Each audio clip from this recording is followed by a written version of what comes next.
Buenos días, querida iglesia. Honremos al Señor con la alabanza, la adoración. Agradezcámosle porque Él ha sido bueno. Tú has sido fiel. Demos gracias al Señor con todo el corazón. Digamos: al Creador de la tierra y el mar, al infinito sobrenatural, y su perdón es para siempre. Al que gobierna con autoridad, con brazo fuerte, justicia y verdad, y nos ha dado la libertad.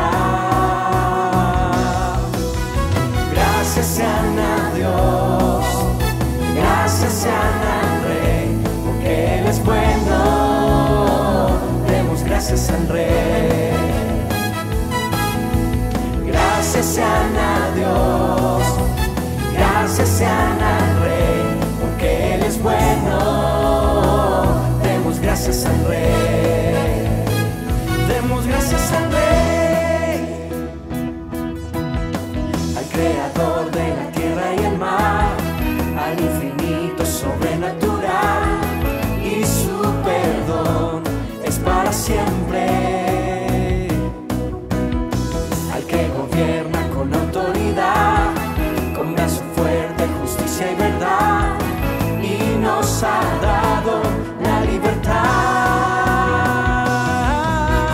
Gracias sean a Dios, gracias sean al Rey, porque Él es bueno. Demos gracias al Rey. Gracias sean a Dios, gracias sean al Rey, porque Él es bueno. Demos gracias al Rey. Demos gracias al Rey.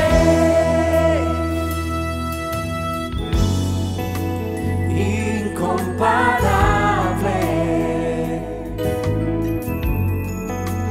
incalculable es el amor de Dios, y todas sus bondades, lo creemos, siempre nos rodeará. Oh, sí, Señor,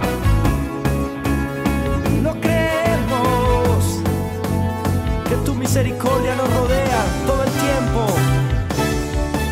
Gracias sean a Dios, gracias sean al Rey, porque Él es bueno. Demos gracias al Rey. Gracias sean a Dios, gracias sean al Rey, porque Él es bueno. Demos gracias al Rey. Una vez más, gracias. Gracias sean a Dios, gracias sean al Rey, porque Él es bueno. Demos gracias al Rey, porque Él es bueno. Demos gracias al Rey, porque Él es bueno. Demos gracias al Rey. Demos gracias al Rey.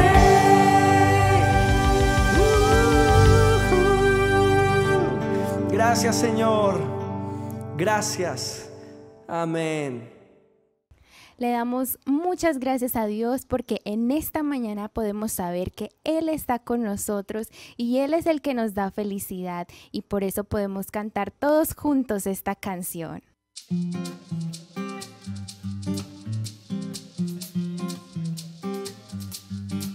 Me has enseñado a ver la vida en libertad, me has dado una nueva identidad, pues todo tú lo has cambiado, todo tú lo has cambiado.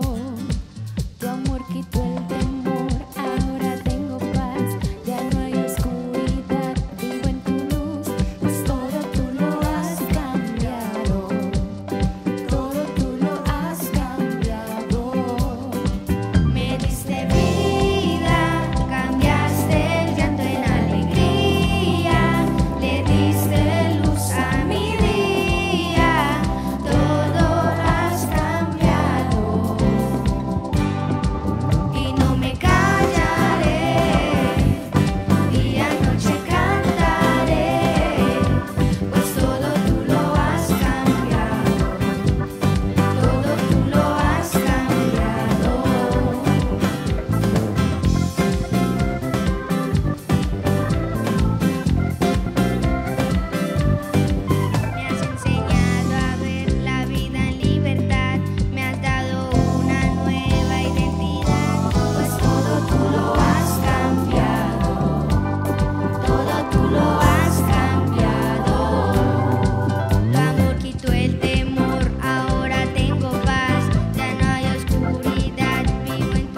eres nuestro máximo amor, Señor.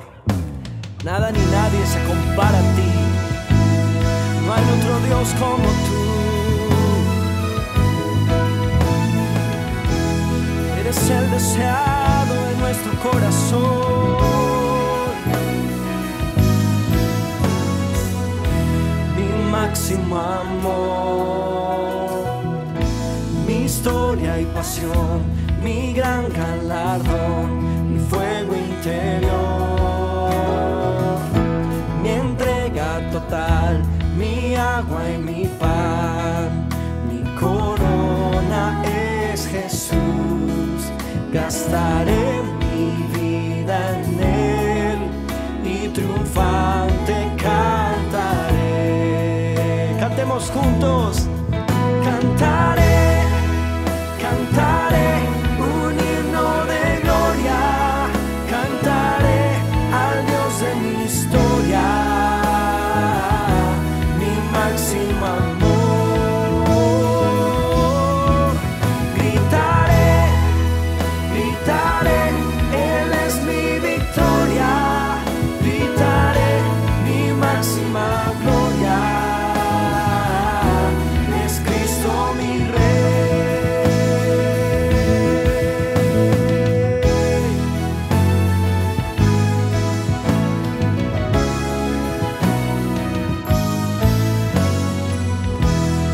máximo amor. Cantemos con todo el corazón.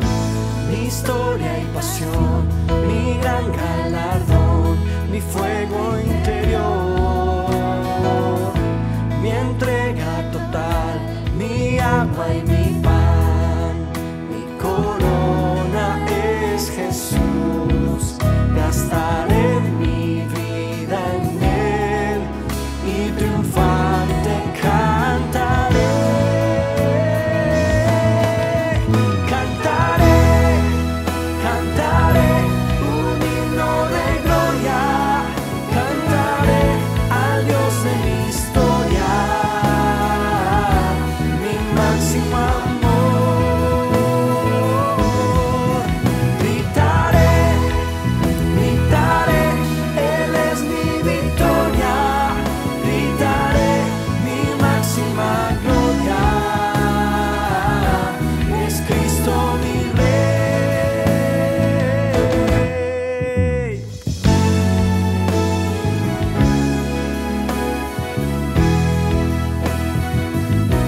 Te adoraremos a ti, Señor, rendiremos nuestras coronas.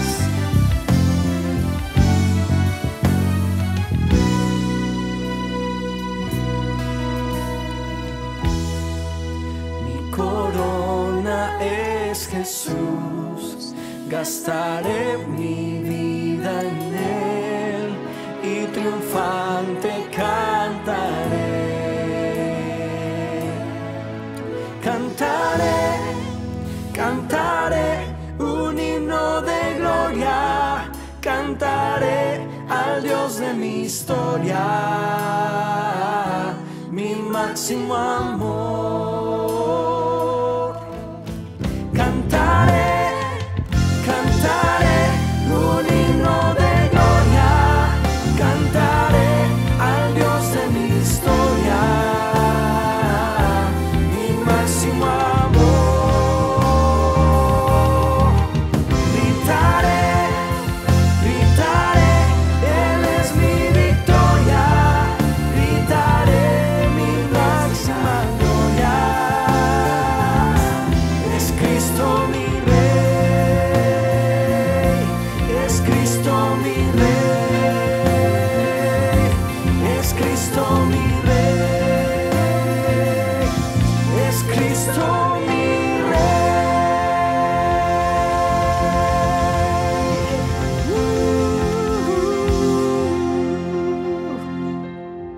Gloria a Dios.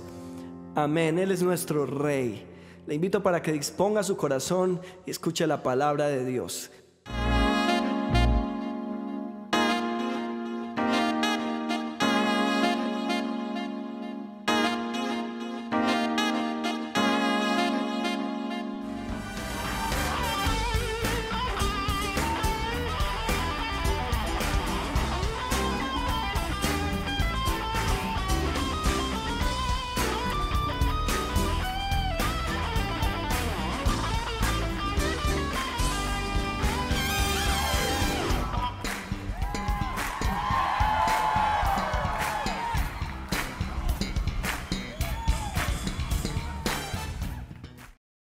Dios los bendiga a todos. Es muy grato para mí dirigirme a ustedes para llevar un mensaje de la palabra de Dios. Vamos a orar para que Dios hable a nuestros corazones y Él sea glorificado. Padre, gracias por este nuevo día, por esta nueva oportunidad, porque tu palabra está servida como la cena a la mesa. Señor, permite que tu palabra venga a nuestros corazones y nos edifique, nos construya, nos haga parecernos a ti cada día. Escuchemos la voz de Dios. Bendice a cada oyente y que tu nombre sea glorificado a través de esta exposición de tu palabra. En el nombre de Cristo Jesús. Amén. Quiero hablarles hoy de un tema que he denominado la caída de los dioses. La caída de los dioses. Si bien para quienes hemos creído en el Dios de la Biblia, solo hay un Dios, siempre ha habido solo un Dios. El ser humano, cuando se apartó de Dios, comenzó a fabricar dioses. Se convirtió en un fabricante de dioses a quienes les rindió culto y les ha rendido culto hasta el día de hoy. Pero esos dioses, como fueron construidos por el hombre, no son superiores al hombre. Están solamente en la imaginación. Pero en esa imaginación han creado todo un mundo. Y un día esos dioses se caen porque no existen. El hombre pierde su esperanza. Todo comienza con la violación del primer mandamiento. Y lo vamos a ver en Éxodo capítulo 20, versículo del 1 al 6. Voy a leer en la Reina Valera contemporánea. Dice así: Dios habló y dijo todas estas palabras. Yo soy el Señor tu Dios. Yo te saqué de la tierra de Egipto, donde vivías como esclavo. No tendrás dioses ajenos delante de mí. No te harás imagen, ni semejanza alguna de lo que está arriba en el cielo, ni abajo en la tierra, ni en las aguas, ni debajo de la tierra. No te inclinarás ante ellas, ni las honrarás, porque yo soy el Señor tu Dios, fuerte y celoso. Yo visito en los hijos la maldad de los padres que me aborrecen hasta la tercera y cuarta generación. Pero trato con misericordia infinita a los que me aman y cumplen mis mandamientos. Pues bien, ese único Dios que existe, que es eterno, que siempre ha existido, le dio al ser humano cuando lo creó unos parámetros, unos mandamientos, unos preceptos, unas ordenanzas. Y aquí hay un ejemplo de ello. Con relación a que no confiase en otros dioses, porque Dios ya sabía que el hombre iba a crear dioses, dio unos mandamientos, unas advertencias. 3 básicamente hay aquí. La primera, no tenerlos, porque alguien nos los puede ofrecer. No lo debemos recibir. No fabricarlos. No te harás imagen. Dios prohíbe la fabricación de imágenes. En tercer lugar, dice que no hay que rendirles culto de ninguna manera. No confiar en ellos, no adorarlos, no ofrecerles nada. Y luego explica la razón por qué Dios hace esta prohibición. Dice, porque Él es fuerte y celoso. Celoso con aquello que ama, que es de Él, que Él creó. A veces nosotros somos celosos con cosas que no nos pertenecen, pero Dios es celoso con aquello que le pertenece. Y como Dios creó al hombre y lo creó por amor, lo creó para tener comunión con Él, entonces Dios siente celo en su corazón cuando el hombre se va tras otros dioses que ni siquiera existen, que solo Él los ha fabricado en su mente. Cuando uno estudia algo de la historia de la antigüedad, es imposible no hacerlo sin estudiar también los dioses que tenían las civilizaciones antiguas. De hecho, muchas de esas civilizaciones, sus vidas giraban en torno a sus dioses. Hay un muy pequeñito cuadro aquí que voy a dejar. Vamos a ver si se puede pasar en cámara. De algunos de los dioses falsos de la antigüedad. Solamente he elegido 4. Son por miles. Pero vamos a hablar de algunos que aparecen aquí en la Biblia mencionados por Dios Y el primero de ellos que quiero mencionar es Amón.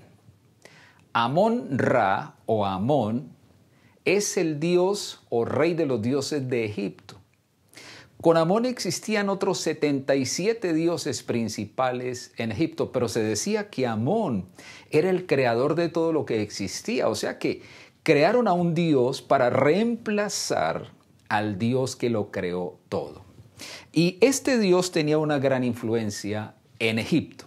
Egipto fue una civilización muy poderosa en la antigüedad. Tenía muchos dioses, pero el dios de dioses de ellos era Amón-Ra. La liturgia que le rendían era de una honra completa.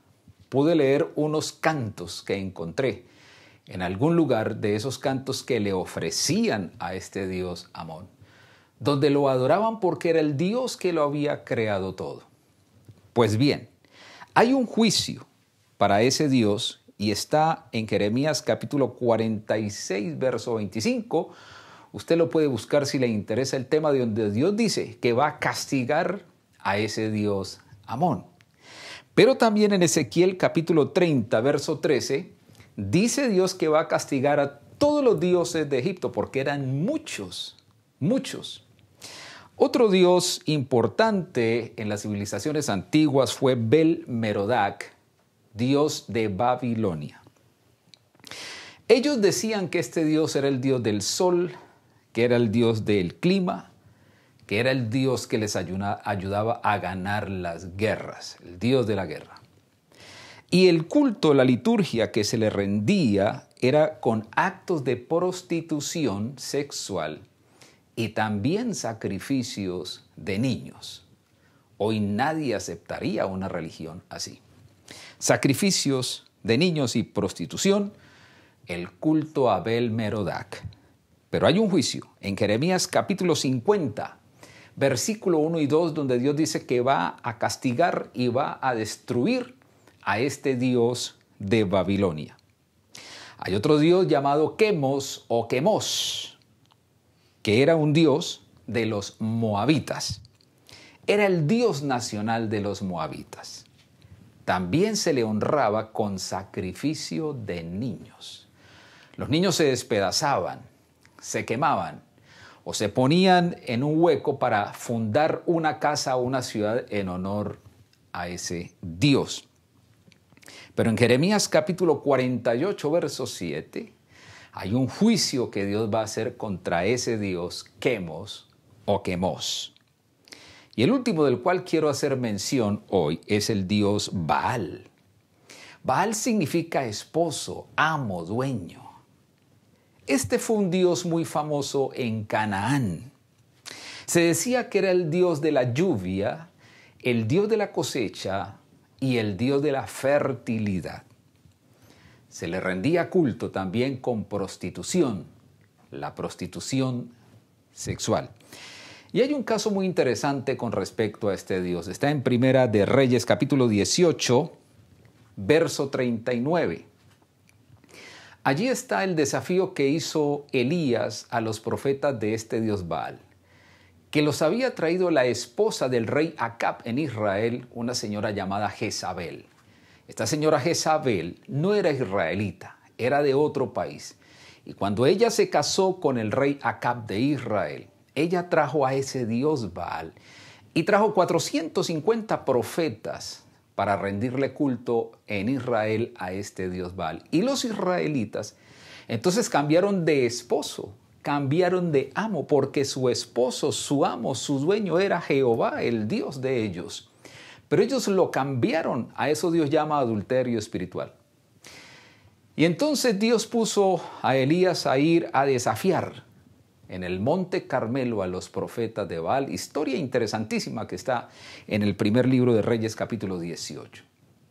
En este desafío, el profeta de Dios, Elías, le dijo a los sacerdotes de Baal que ofrecieran un sacrificio y el Dios que respondiera con fuego del cielo, ese era el Dios auténtico y verdadero. Pero hay algo más interesante aquí. Para ese momento, Israel y sus alrededores y sus contornos estaban sufriendo un juicio de Dios de sequía de 3 años y medio. Y lo interesante que quiero que noten es que ese Dios Baal, que era el que gobernaba en los contornos y ahora en Israel, porque lo trajo esta señora Jezabel, era el Dios de la lluvia. Pero Dios envió un juicio y demostró quién es el Dios. Envió una sequía de 3 años y medio y Baal, que era el Dios de la lluvia, no pudo hacer descender una gota de lluvia. Y a los 3 años y medio, Elías va y lo desafía en el Monte Carmelo frente a los israelitas. Y entonces pone en el sacrificio el animal. Y estos profetas de Baal comenzaron desde la mañana hasta el mediodía a gritarle a Baal, a cantarle, se cortaban con cuchillos, porque estos dioses, según ellos, al ver la sangre actuaban. Y no hubo ninguna respuesta. Elías pasó, le tocó el turno. Él hizo una oración que no duró 1 minuto, como unos 40 segundos. De inmediato descendió el fuego del cielo y consumió el holocausto. Y cuando eso pasó, en el versículo 39 dice que toda esa multitud de israelitas que estaba alrededor contemplando esto, se postraron en el piso y decían: Jehová es el Dios, Jehová es el Dios. Porque solo hay un Dios. Los demás dioses de las naciones, como dice el Salmo 115, son ídolos que tienen ojos y no pueden ver, que tienen manos y no pueden palpar, que tienen pies y no pueden caminar, que tienen oídos y no pueden oír. Y semejantes a ellos, dice ahí, son los que los hacen y los que confían en ellos. En otras palabras, esto es una muestra de algunos de los dioses de la antigüedad que están mencionados en la Biblia, a los cuales todos ellos fueron derrotados por Dios, avergonzados y ridiculizados por Dios. Ahora, Dios condena la torpeza del ser humano que es idólatra. En Jeremías capítulo 10, verso 8 dice lo siguiente: los que rinden culto a ídolos son estúpidos y necios. Las cosas a las que rinden culto están hechas de madera. Dice Jeremías 10:8 en la Nueva Traducción Viviente. Y también en el versículo 17 a 18 del capítulo 51 del mismo libro de Jeremías dice: toda la raza humana es necia y le falta conocimiento. Los artesanos quedan deshonrados por los ídolos que hacen, porque sus obras hechas con tanto esmero son un fraude. Estos ídolos no tienen ni aliento ni poder. Los ídolos son inútiles. Son mentiras ridículas. En el día del juicio, escuche esto, todos serán destruidos. Entonces la idolatría no solamente es ridícula, sino que Dios la condena de una manera contundente.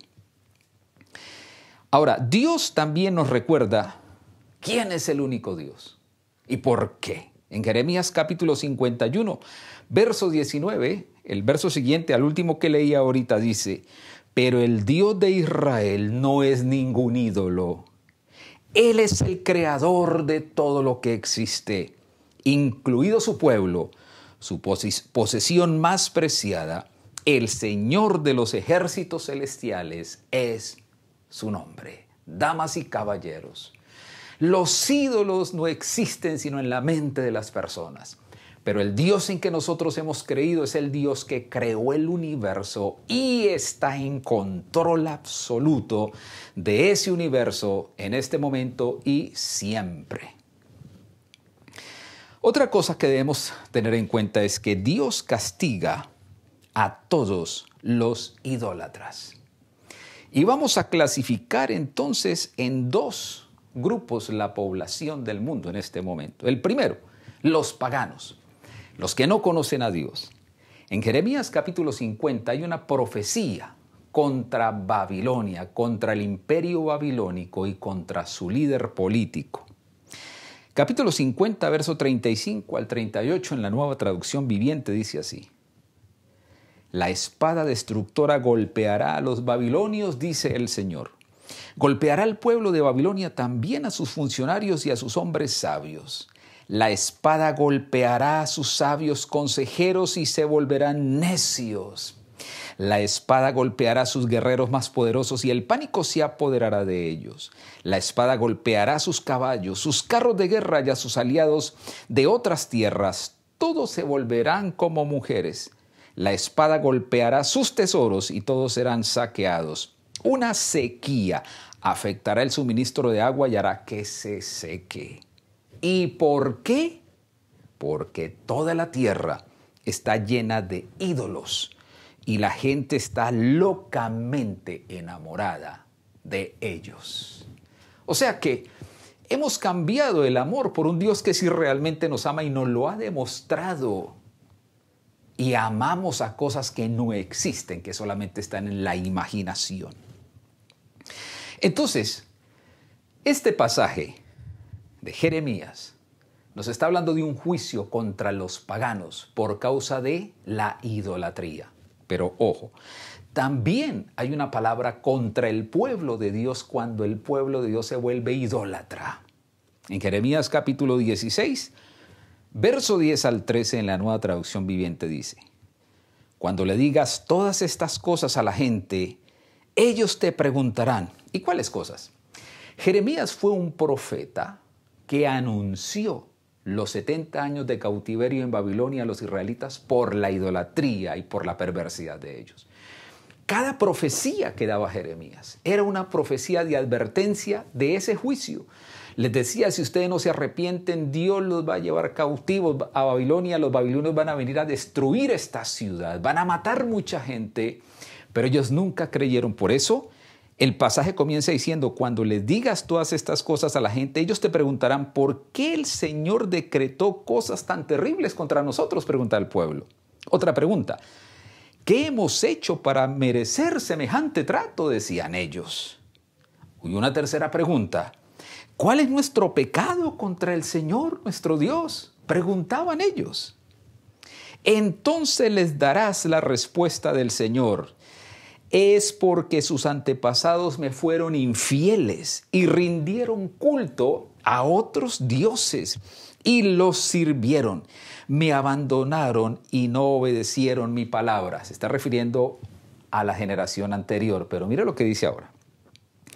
Y ustedes son peores que sus antepasados. Se pusieron tercos y siguen sus propios malos deseos y rehúsan escucharme. Por lo tanto, los expulsaré de esta tierra y los enviaré a una tierra extraña en la que ni ustedes ni sus antepasados han estado. Se refería a Babilonia. Y el último verso dice, allí podrán rendir culto a ídolos día y noche, les dice Dios, y no les concederé ningún favor. De manera que está muy claro aquí de que la razón de ese juicio, de ese cautiverio, ¿a quién le gusta que lo lleven esclavo a otra nación? La razón del por qué vendría Nabucodonosor a destruir la ciudad de Jerusalén y a destruir el mismo templo que era el símbolo nacional de la religión judía, era por la idolatría de ellos. O sea que la idolatría, damas y caballeros, trae castigo tanto a propios como a extraños. Trae castigo tanto a los paganos como a las personas que supuestamente creemos en Dios, sin importar la religión. Dicho lo anterior, voy a referirme ahora a la estruendosa caída del Mamón contemporáneo. Así como hemos visto algunos dioses que fueron honrados en la antigüedad, tanto por los paganos como por los mismos israelitas, quienes conocían al Dios verdadero, hoy tenemos un Dios que tal vez es el Dios más adorado en el mundo, que es el Dios de la riqueza, el Dios del dinero, el equivalente al Mamón de los griegos. Hoy se le rinde culto. Es un tiempo de extremo materialismo. El amor al dinero ha venido embriagando a la sociedad. Por eso tenemos flagelos como el narcotráfico, como el tráfico de personas. O sea, al ser humano para conseguir dinero no le importa lo que tenga que hacer. Hasta la iglesia de Cristo se ha dejado contaminar por ese amor al dinero, por esa avaricia. Y es así como hay un antecedente de hace casi 2000 años atrás, llamado la Odisea. En la iglesia de la Odisea hubo un problema de materialismo que está señalado en Apocalipsis capítulo 3, con las siguientes palabras que decía la misma iglesia de la Odisea en el versículo 17. En la versión 60 dice: porque tú dices, le decía Dios a la iglesia de la Odisea, yo soy rico y me he enriquecido y de ninguna cosa tengo necesidad. Así se consideraban ellos. Creían que el conseguir riquezas es como el máximo bien del cristianismo o de la vida del ser humano. Pero mire cómo Dios le responde a esta iglesia, que para ellos la riqueza era lo más importante. Les dice: y no sabes que tú eres un desventurado, miserable, pobre, ciego y desnudo. Dios nos trata a sus hijos con mayor rigidez, porque se supone que nosotros conocemos su palabra, conocemos su carácter, conocemos sus caminos. La adoración a Mamón distorsiona el orden de prioridades. O sea, cuando el hombre comienza a adorar a Mamón, está descuidando lo más importante de su vida, que es el paso a la eternidad, la vida eterna. En Marcos capítulo 8, verso 36, dice en la Reina Valera del 95, porque ¿de qué le aprovechará al hombre ganar todo el mundo si pierde su alma? ¿Quién hizo esa pregunta? La hace Jesús. Qué interesantes son las preguntas que nos hace Jesús. Repito la pregunta: ¿de qué le aprovechará al hombre ganar todo el mundo? Mire el ejemplo que pone, el máximo ejemplo. Muchas personas quieren ganarse una lotería porque paga varios millones.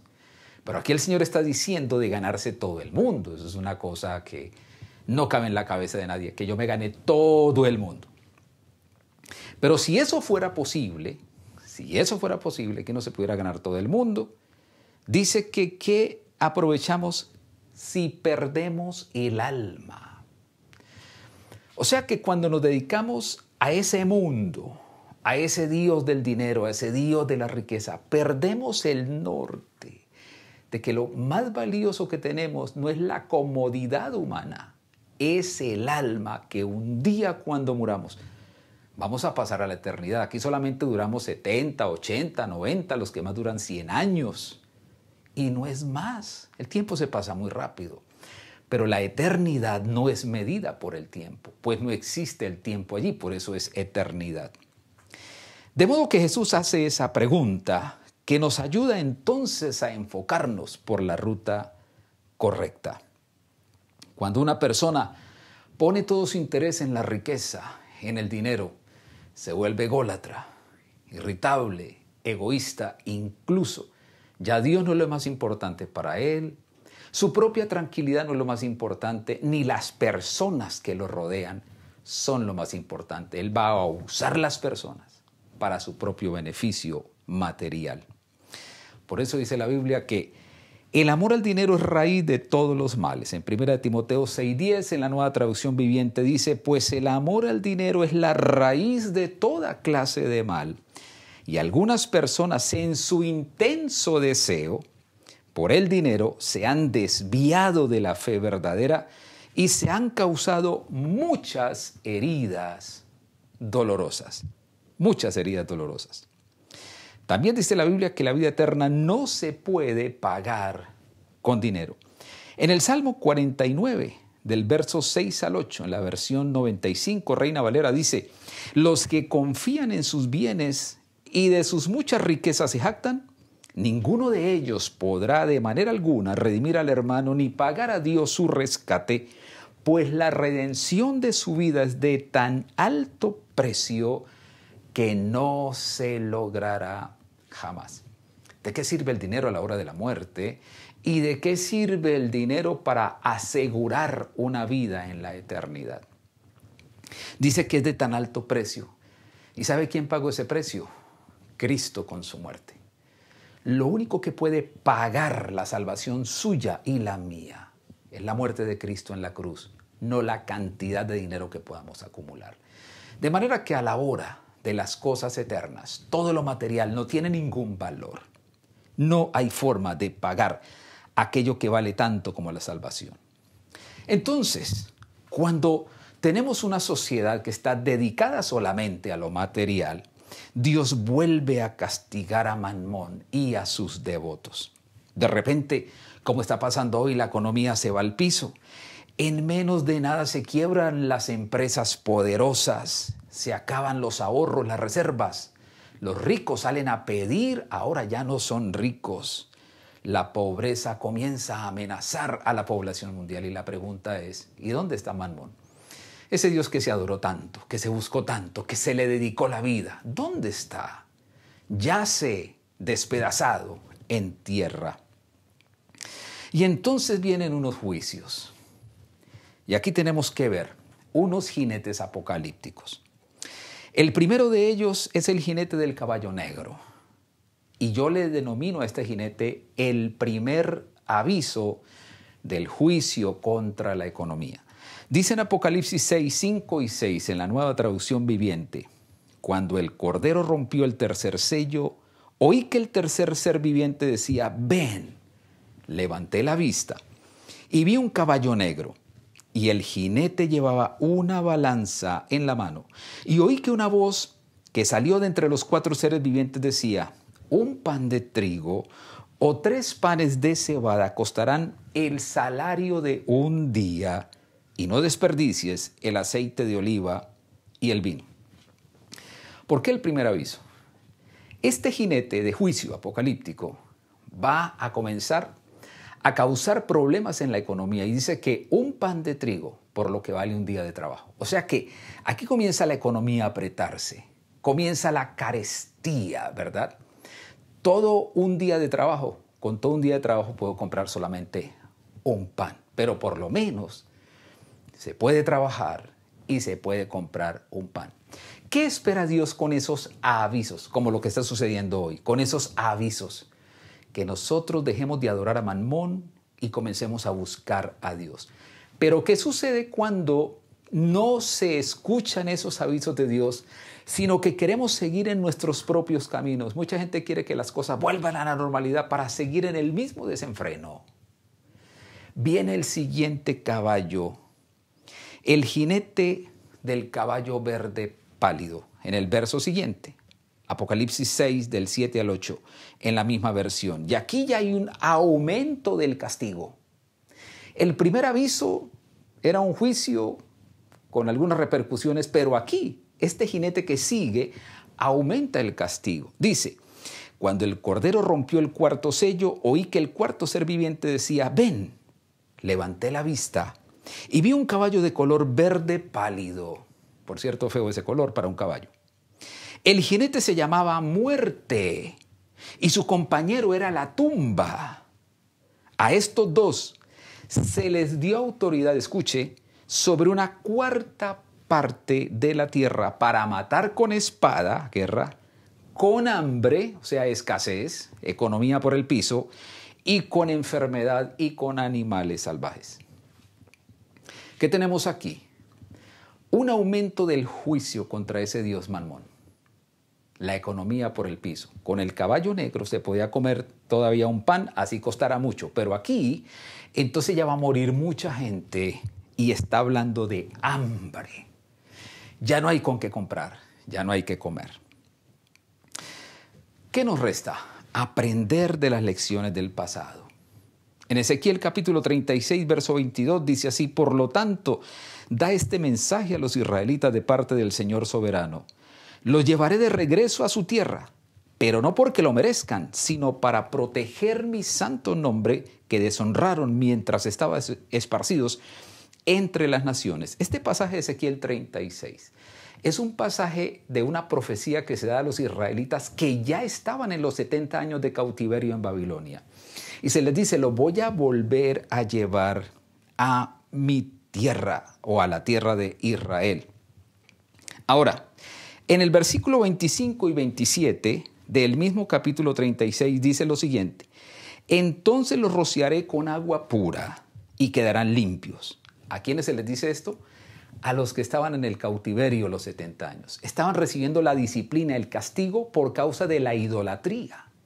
Entonces Dios permite ese castigo para purificar el alma de ellos y dice, entonces los rociaré con agua pura y quedarán limpios. Lavaré su inmundicia, y noten esto, y dejarán de rendir culto a ídolos.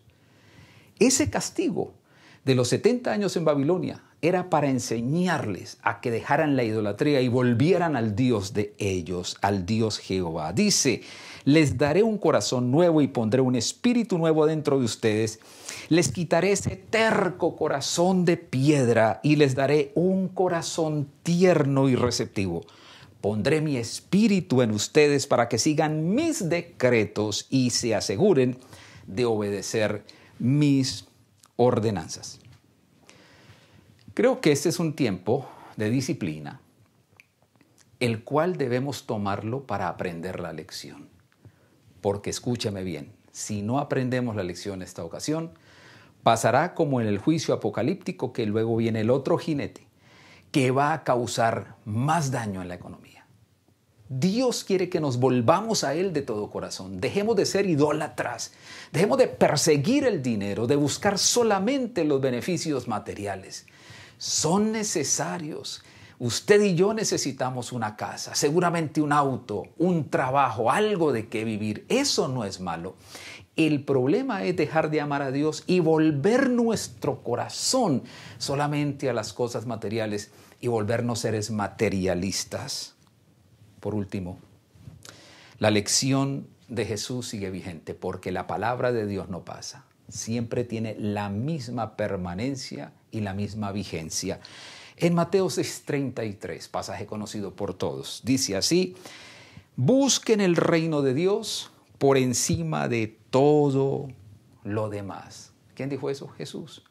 Busquen el reino de Dios por encima de todo lo demás y lleven una vida justa. Y el versículo termina diciendo lo siguiente: y Él les dará todo lo que necesiten. Cuando nosotros, en vez de buscar a Dios, buscamos son las cosas materiales, nos alejamos de Dios y no tenemos ni lo uno ni lo otro. Pero el mensaje de Jesús es: busquen primero el reino de Dios y su justicia. Al buscar primero a Dios, al amar primero a Dios, Dios nos va a dar todo lo que necesitamos. Debemos aprender las lecciones del pasado. Debemos aprender las lecciones que recibieron los israelitas por haber sido idólatras. Y debemos aprender de Jesús, que hoy sigue diciendo: busquen primero el reino de Dios y su justicia, y Dios nos dará todo lo que necesitemos. Oremos. Señor, gracias por tu palabra. Gracias porque tú nos adviertes. Incluso nos dices qué es lo que va a ocurrir dependiendo de nuestros comportamientos. Por eso yo te pido que nos ayudes a tener un corazón sensible y que esa dureza de nuestro corazón sea cambiada por un corazón nuevo, sensible a escuchar tu voz y a obedecerte.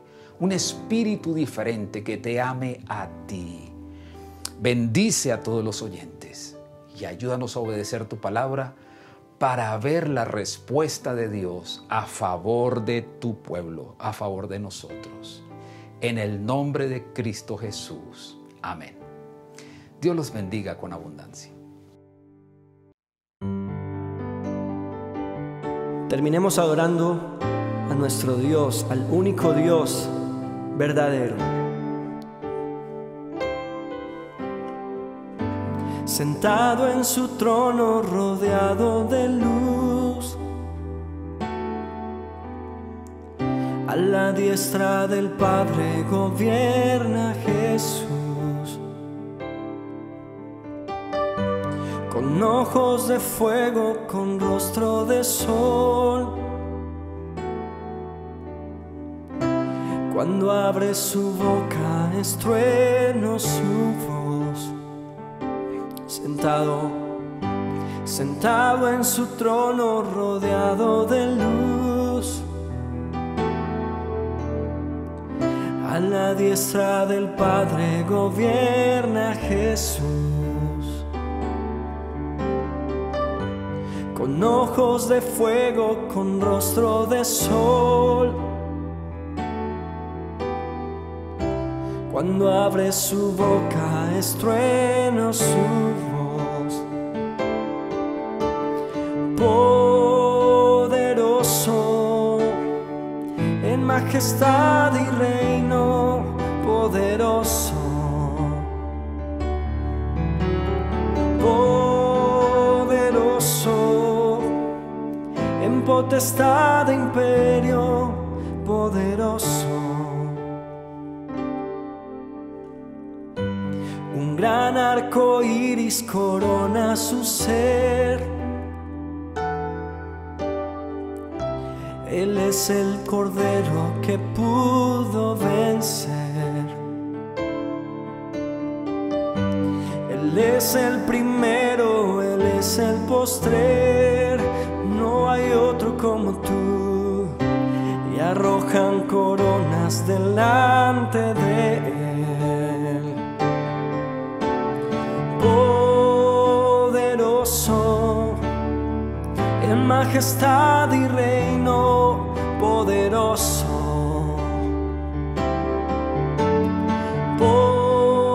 Poderoso en potestad e imperio, poderoso, poderoso, poderoso en majestad y reino, poderoso.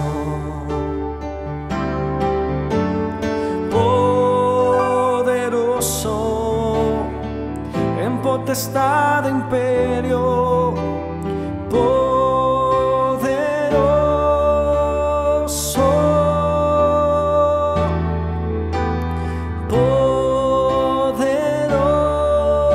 poderoso,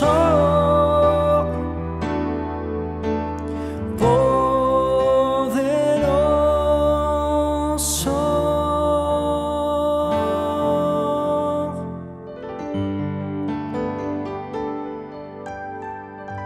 Gloria a Dios, toda la gloria es para nuestro Dios. Gracias por escucharnos, iglesia. Los esperamos conectados el miércoles y el próximo domingo. Bendiciones para todos y que tengan una excelente semana. Dios los bendiga.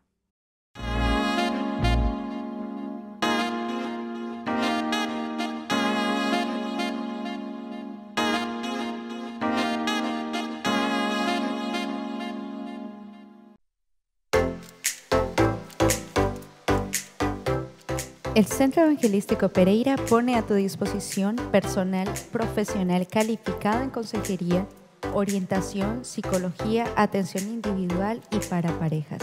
Estamos atentos para escucharte y darte una palabra de aliento y consejo en estos tiempos. Escríbenos y aparta tu cita a los números que aparecen en pantalla.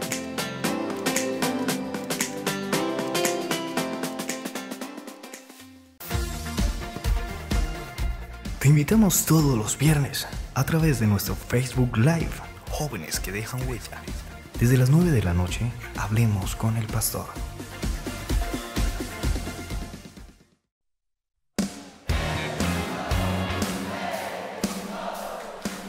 Queremos invitarte todos los viernes a nuestro Zoe Live a las 7 de la noche. Tendremos una súper enseñanza para los prejuveniles. Encuéntranos en Facebook como Zoe Prejuveniles. No te lo pierdas.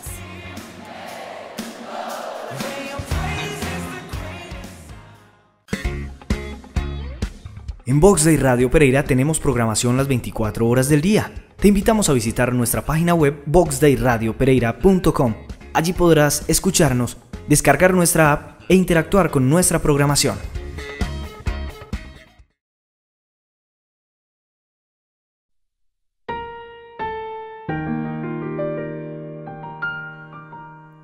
Que el Señor te bendiga y te proteja. Que el Señor sonría sobre ti y sea compasivo contigo. Que el Señor te muestre su favor y te dé su paz.